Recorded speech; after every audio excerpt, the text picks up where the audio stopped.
तर 3% जिल्हा नियोजनमध्ये 3% राखीव हा महिला व बालविकास विभागाचा त्या ठिकाणी असतो। त्याच्यामध्ये सुद्धा अंगणवाड्यांच्या इमारती सुचवता येत असतात।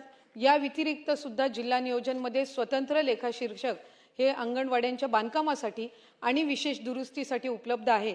त्यामध्ये संबंधित आमदार महोदयांनी त्यांच्या विधानसभा मतदारसंघातली जी समस्या या ठिकाणी मांडलेली आहे त्यातल्या ज्या सूचना आहेत ते सन्माननीय जिल्हाधिकारी महोदयांना देण्यात येतील आणि प्राधान्य देऊन त्यांच्या मतदारसंघातल्या अंगणवाडी इमारतींच्यासाठी निधी उपलब्ध करून दिला जाईल।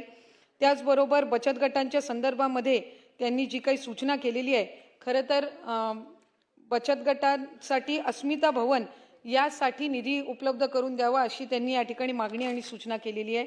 संबंधित बाब ही ग्रामविकास विभागाच्या अंतर्गत येते, त्यामुळे उमेद अभियानाअंतर्गत जे ग्रामविकास विभाग आहे यांना आम्ही त्या संदर्भामध्ये त्यांच्याकडे माहिती दिली जाईल आणि सन्माननीय आमदार महोदयांच्या या मागणीनुसार तिथं जर जागा उपलब्ध असेल तर यंदाच्या वर्षी ग्रामविकास विभागाकडून लवकरात लवकर त्याची मंजुरी मिळवण्याच्या दृष्टिकोनातून जो काही पाठपुरावा आहे तो केला जाईल।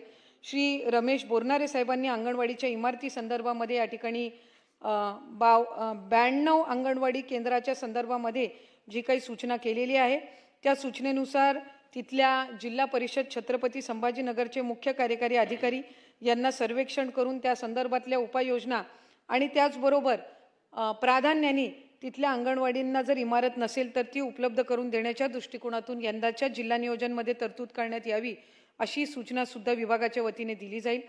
प्रभात संघासाठी